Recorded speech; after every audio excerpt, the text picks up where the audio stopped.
सास की लाडली बहू। गरिमा की शादी को कई साल हो गए हैं। वो शादी से पहले एक प्राइवेट कंपनी में जॉब करती थी और शादी के बाद भी उसने अपनी जॉब को बरकरार रखा। गरिमा बहुत मेहनती और समझदार लड़की है। वो जॉब के साथ साथ घर भी संभालती है, इसलिए उसकी सास सरोज उसे बहुत प्यार करती है। गरिमा बहू, तुम किचन में खड़ी खड़ी क्या कर रही हो? अभी तक तैयार नहीं हुई? जाओ जल्दी से तैयार हो जाओ, नहीं तो ऑफिस के लिए लेट हो जाएगा। माँ जी, बस थोड़ा सा काम रह गया है, वो खत्म कर लूं फिर तैयार हो जाऊंगी। बहू, बाकी का काम तुम्हारी देवरानी कर लेगी, उसे कौन सा कहीं जाना है। मैं बुलाती हूँ उसे अभी, तुम जाकर तैयार हो जाओ। जाओ बेटा। सरोज की बात मानकर गरिमा तैयार होने चली जाती है। सरोज अपनी छोटी बहू को आवाज देती है, सोनम बहू, ओ सोनम बहू। सास की आवाज सुनकर सोनम दौड़ती हुई आती है। जी जी माँ जी, आपने बुलाया? बहू, तेरी सुबह नहीं हुई क्या अभी तक? ऐसी बात नहीं है माँ जी, मैं तो जल्दी उठ गई थी। वो क्या है ना, मैंने देखा कि जेठानी जी किचन में है तो मैं वापस चली गई। अरे तो उसे तैयार होने के लिए बोल देती और तू काम कर लेती। माँ जी, मैंने बोला था मगर वो। अच्छा बस कर, जा जल्दी से किचन का काम खत्म कर ले और गरिमा के लिए लंच भी पैक कर दे। सरोज सोनम को हुक्म देकर चली जाती है और सोनम गुस्से से कहती है, इस घर में तो सबको बस गरिमा ही दिखाई देती है, मेरी तो किसी को कोई परवाह ही नहीं है। अगर गरिमा कर लेती किचन का काम तो माँ जी का क्या बिगड़ जाता। माँ जी ये भी नहीं सोचती कि पूरा दिन तो मैं ही घर का काम करती हूँ। अब सोनम घर के काम में लग जाती है। तभी उनके घर पर सरोज की बहन शांति आ जाती है।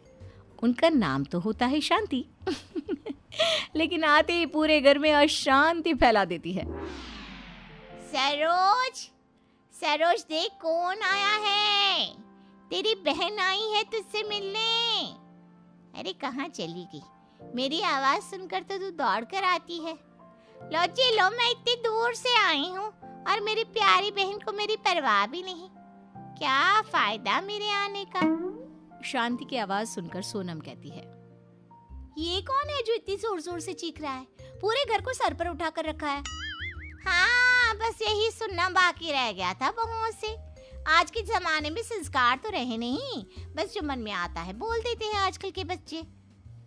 अरे मौसी जी, आप आइए आइए, माफ कीजिए, मैंने देखा नहीं था। कैसी हैं आप? चल अच्छा है तूने मुझे पहचान तो लिया। कहाँ है तेरी सास और तेरी जेठानी कहाँ है? जेठानी जी तो ऑफिस गई है और माँ जी घर का कुछ सामान लेने गई है, बस आती ही होंगी। आप आराम करिए ना मौसी जी, मैं आपके खाने के लिए कुछ लाती हूँ। थोड़ी देर बाद सरोज भी आ जाती है और वो अपनी बहन से बातें करने लगती है। अच्छा हुआ दीदी जो आप आ गई, बहुत मन कर रहा था आपसे मिलने का। कैसी हो आप? ठीक ही हूँ, तुम लोगों से मिलने का मन किया तो आ गई। तू तो बस ये बता कि तेरी दोनों बहुएं कैसी हैं? ख्याल तो रखती है ना तेरा? दीदी, मेरी दोनों बहुएं लाखों में एक है।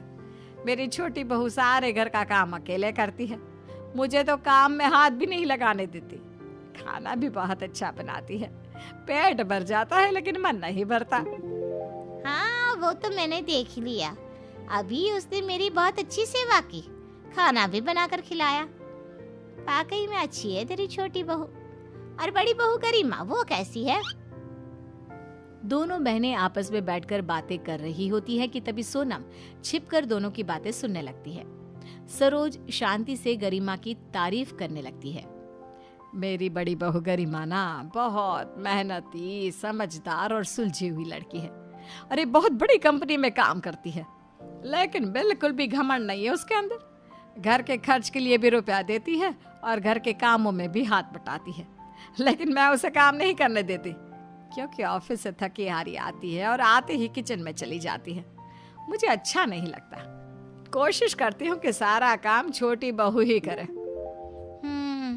माँ जी को तो सिर्फ गरिमा ही दिखाई देती है, कैसे उसकी तारीफों की पुल बांध रही है। अगर थोड़ी सी तारीफ मेरी भी कर देती तो माँ जी का कुछ बिगड़ जाता क्या? अब मैं दिखाऊंगी माँ जी को कि कौन सी बहू सबसे अच्छी है। एक दिन गरिमा को ऑफिस में कोई स्पीच बोलनी थी। वो बार बार उसकी प्रैक्टिस कर रही थी। तभी सरोज उससे पूछती है, क्या हुआ बहू, तू बार बार एक ही चीज शीशे में देखकर क्यों बोले जा रही है? माँ जी, कल ना मुझे ऑफिस में एक स्पीच देनी है, उसी की तैयारी में हूँ। ये बात सोनम सुन लेती है और उसके दिमाग में एक शैतानी आइडिया आता है। वो सबको खाने के लिए बुलाती है, खाना सर्व करती है और बड़ी चालाकी से सोनम गरिमा के खाने में मिर्च डाल देती है। खाना खाकर सरोज सोनम की तारीफ करने लगती है। बहू, आज का खाना तो तूने बहुत अच्छा बनाया है। नमक मिर्च बिल्कुल हिसाब से डाली है। माँ जी तो खाने की इतनी तारीफ करी है, पर मुझे मिर्च इतनी ज्यादा क्यों लग रही है? अगर अभी कुछ बोल दिया तो सोनम को दुख होगा।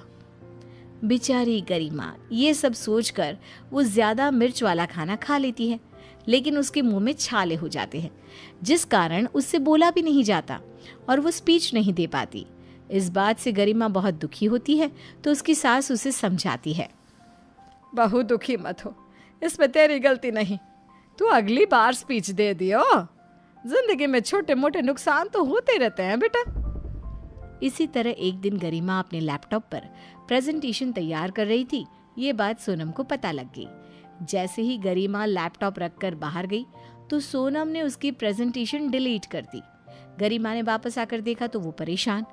उसकी सास उसे परेशान देखकर बोली, क्या हुआ बहू? एसी चल रहा है और तुम्हें पसीने आ रहे हैं? माँ जी, मैंने इतनी मेहनत से प्रेजेंटेशन तैयार की थी, मैं बस पानी पीने गई थी, आकर देखा तो प्रेजेंटेशन किसी ने डिलीट कर दी है। बेटा, यहाँ कौन है जो ऐसा करेगा? अरे हाँ, मैंने सोनम को इस कमरे में आते हुए देखा था, लेकिन वो ये काम नहीं कर सकती। माँ जी, मैं 2 दिन से इस काम में लगी हूँ। कल सर के साथ मेरी मीटिंग है, अब मैं क्या करूँ? बेचारी गरिमा पूरी रात जाग कर दोबारा से प्रेजेंटेशन तैयार करती है। इसी तरह से कुछ दिन बीत जाते हैं और गरिमा ऑफिस जाने के लिए तैयार होती है। अपने कपड़ों पर वो इस्त्री कर रही होती है, तभी सोनम कहती है, लाइए जेठानी जी, मैं आपके कपड़ों पर इस्त्री कर देती हूँ। नहीं नहीं सोनम, मैं कर लूँगी, तुम नाश्ता बना दो। सोनम नाश्ता बनाने चली जाती है और गरिमा इस्त्री करके कपड़े वहीं रखकर नहाने चली जाती है। सोनम मौका पाकर गरम इस्त्री को गरिमा के कपड़ों पर रखकर चली जाती है। जैसे ही गरिमा नहा कर आती है तो देखती है कि इस्त्री से उसके कपड़े जल गए हैं।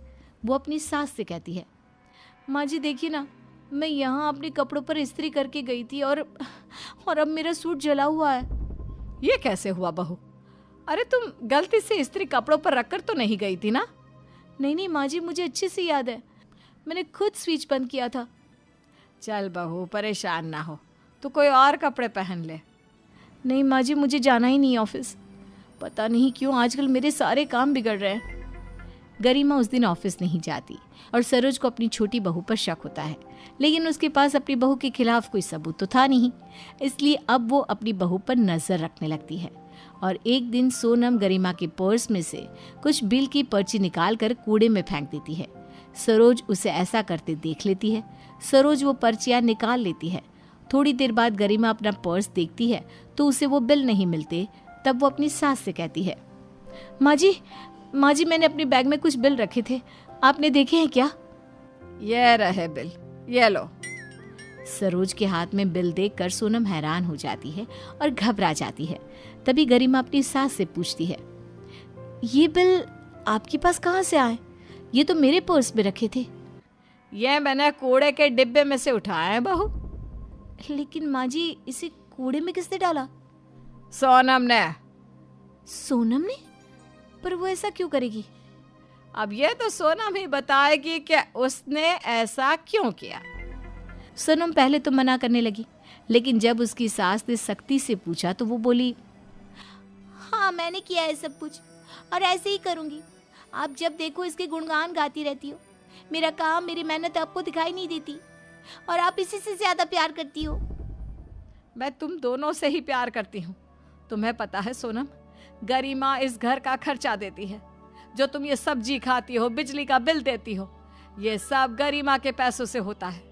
और वो बेचारी, वो फिर भी घर के काम में तुम्हारा हाथ बटाती है और तुम उसकी मदद करने की जगह उसके लिए परेशानी पैदा कर रही हो। अगर तुम्हें गरिमा के साथ नहीं रहना तो तुम यहाँ से जा सकती हो या फिर अपना खर्चा खुद उठा सकती हो। अपनी सास की बातें सुनकर सोनम स्तब्ध रह गई। उसे समझ में नहीं आ रहा था कि वो क्या बोले। वो मन ही मन अपनी गलती पर पछतावा कर रही